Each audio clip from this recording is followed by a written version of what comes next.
This is an analysis of the proposed K through 12 cybersecurity standards. Now for a brief overview of the proposed standards. As you can see, they are broken up in grade ranges: K through 2nd, 3rd through 5th, 6th through 8th, 9th through 10th, 12th. It is a progressive process where, for instance, in K through 2, children should be able to or should be taught what information should be kept private and what can be made public. From 3 to 5, they learn why that information might need to be protected. 6 through 8 involves the types of personal information and digital resources that an individual may have access to that needs to be protected. And in high school, they will need to determine the types of personal and organizational information and digital resources that an individual may have access to that need to be protected. So as you can see, each section is kind of a progression. They start off with identifying information, then understanding the reasons why, and then it gets into how that affects their life. The second section of the proposed standards involves devices and applications and the importance of password protection. In K through 2nd grade, children will be, taught how to describe ways that devices or applications might be used for unintended purposes, and that'll progress into ways that personal information can be obtained through other devices. From 6th to 8th grade, the state wants children to be able to to describe ways that adversaries may obtain personal information. Being able to identify phishing emails, man-in-the-middle attacks, public Wi-Fi, these types of things. And in high school, analyze ways adversaries can impact individuals and organizations. This should really be more along the lines of how a phishing attack might damage a business or an organization, a school, whatever it may be. And instead, as an example, they've decided to go with students might analyze and debate the influence of social media networks on political campaigns. In my opinion, I don't think that's necessarily a cybersecurity issue. But on the other hand, though, I can see why some might believe that. I expect, though, that may turn out to be a little bit of a controversial point. Section 3 involves device and application security, as well as the risk-reward of using certain applications, primarily social media, and the ability to conduct risk assessment of an application or device and identify the risks associated with that device. And in K through 2nd grade, they are equating it to something along the lines of the classic stranger danger. That is a good idea. They want you to be able to identify and describe actions by others that have a potential impact on a person's digital security. That is important, and children need to be taught at a young age not to talk to people that they do not know, in person and online especially. And then in 3rd to 5th grade, they want you to be able to discuss how publicly available information can be used in malicious attacks. For instance, how knowing somebody's name, their work email, and when they're in and out of the office could allow somebody to schedule a phishing attack for a time when they're busy and in a rush, and where they might get careless and make a mistake. This section definitely involves a lot more critical thinking than the previous sections. And in grades 6 to 8, so middle school, they want you to be able to analyze the trade-offs of using an existing or proposed application or device in terms of benefits and security risks. And really what this is about is social media. There's no doubt social media has made a massive impact on our world, some positive, much of it negative, depending on your opinions. And so now children, they need to be taught from a young age that social media has real world consequences, and you have to decide whether or not it's worth it. And then in high school, they want students to be able to understand is how to look at a device like an Amazon Alexa, like an Echo, any kind of smart home technology, anything that might be monitoring your household, whether it's through audio, through video, and how a malicious actor could, penetrate that and could gain personal information, uh, compromising video, audio. There's all sorts of risks associated.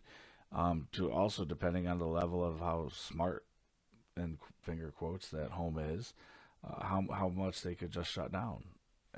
It could, and honestly, it addresses what could be a new form of ransomware, one that attacks the individual consumer.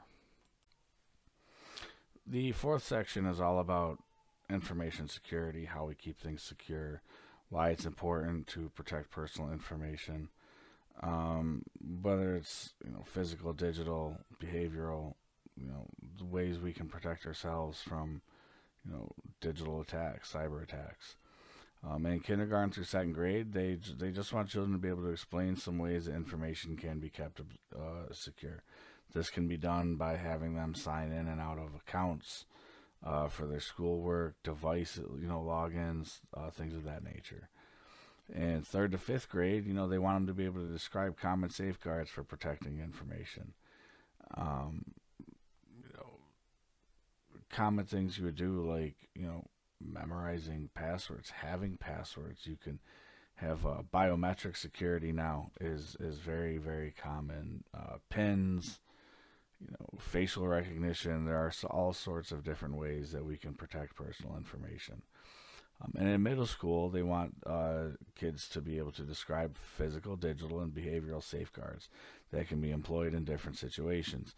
And this is really where it gets into protecting yourself and the things that you can do to not fall for impersonation attacks, phishing attacks, things of that nature. Best done through role play and directly in the classroom. And in high school, they want kids, especially kids graduating high school, to be able to understand the importance of protecting confidentiality and integrity, uh, ease of access to information.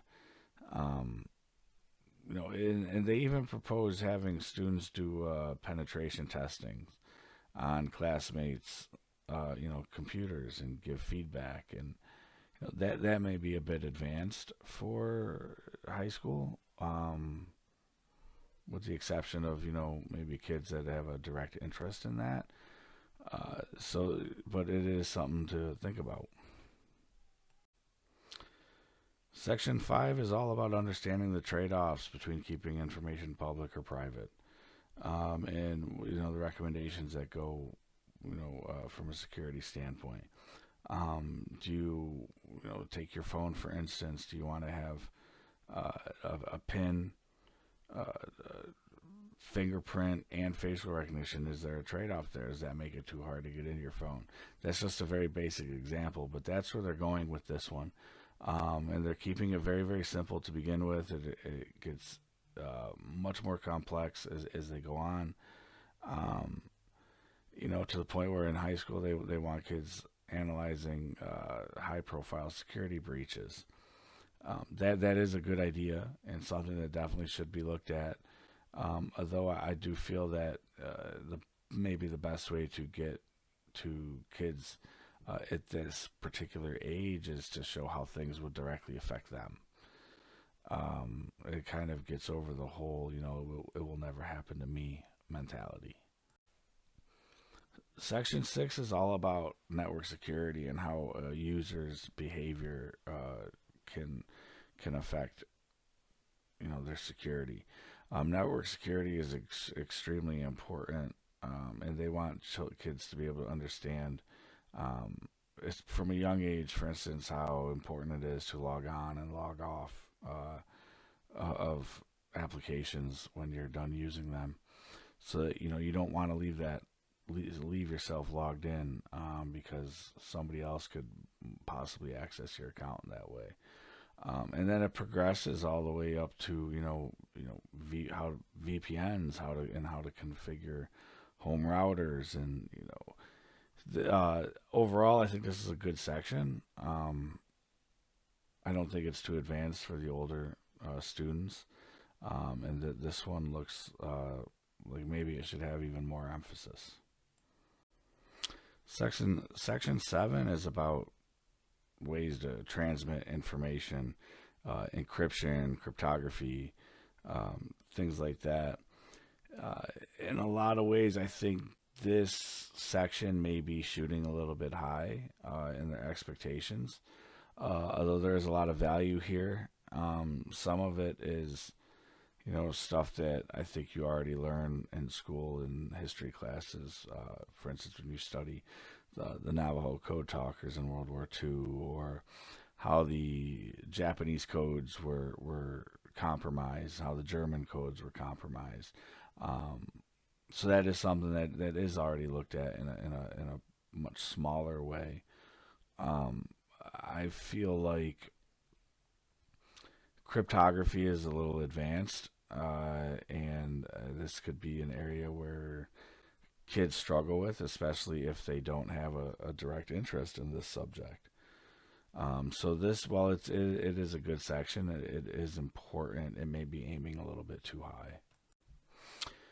Section 8 is all about reporting suspicious things and what to do in the event that there is a problem, that you have become a victim of some sort of cyber attack. They want kindergartners through second graders to be able to understand or identify situations and devices that should be reported. Whereas third grade to fifth grade is more behavioral. But ultimately, this is about reporting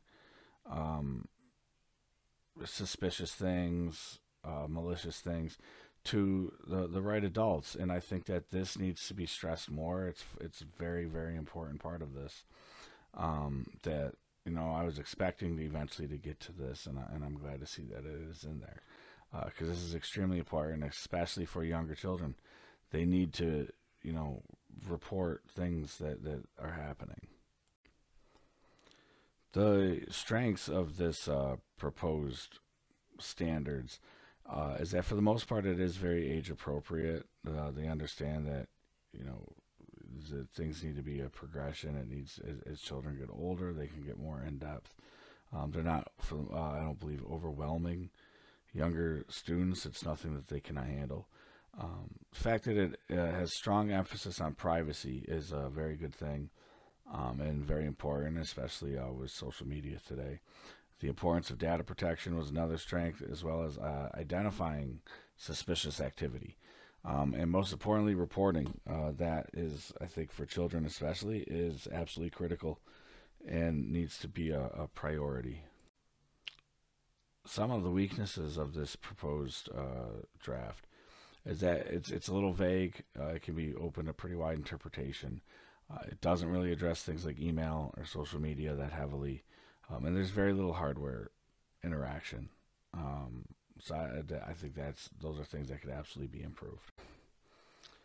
Now, the opportunities that are created by this proposed draft are that, number one, it increases general cybersecurity knowledge from a younger age. I don't want to use the term indoctrinating, but that is kind of what it is, making them think about security in a way that previous generations haven't had to do. So this is setting us up for a better future in regards to cybersecurity, where hopefully attacks or successful attacks will be fewer and farther between. It also, there's an opportunity here to mitigate risk to children for cyber crimes. If we can protect children through cybersecurity, that's something we absolutely need to do. And this helps properly train future generations in good practices. These are all great opportunities that are created by this plan. Some of the threats this curriculum addresses are information and device security, network penetration, proper password use. These are all very important things that need to be covered and taught about. Overall, I do support this proposed curriculum. I think it's a good start. There is a lot of improvements that could be made to it, but but it is a good start. One thing in particular I would like to see really addressed an entire section on is online predators. I think that's one of the gravest cyber threats that children face today, and this plan doesn't really address that too much. And I think that that really needs to be clarified and needs to be, emphasized. Also, I'd like to see more guidelines on reporting incidents. It does nobody any good if they don't know that things are happening. Proper authorities need to be kept updated, children need to be taught who to go to. If you were to expand this curriculum into the college years, I think some of the things that would be good to be addressed was to understand the business costs related to cybersecurity. What businesses, whether they're private organizations, publicly traded companies, charities, education, medical, what it costs them every single year because of the cyber attacks that happen every single day. You could do this using real incidents that demonstrate that cause. Also, you want to show how it affects their lives. What could happen to them? What could happen to their bank account, their reputation if they were the victim of a cyber attack? I would like to see I would put a greater emphasis on network security. You travel more as you get older. You move around a lot more. It's far more likely that you'll be on public Wi-Fi than as opposed to when you're a child. I also think that future threats should be addressed. What does the future look like? Um, we have self-driving cars now that these things are run on computers. They are connected to all sorts of networks. They receive software updates. What about the potential vulnerabilities and things like that? It's important to look towards the future so that you can get ahead of the threat instead of always being behind.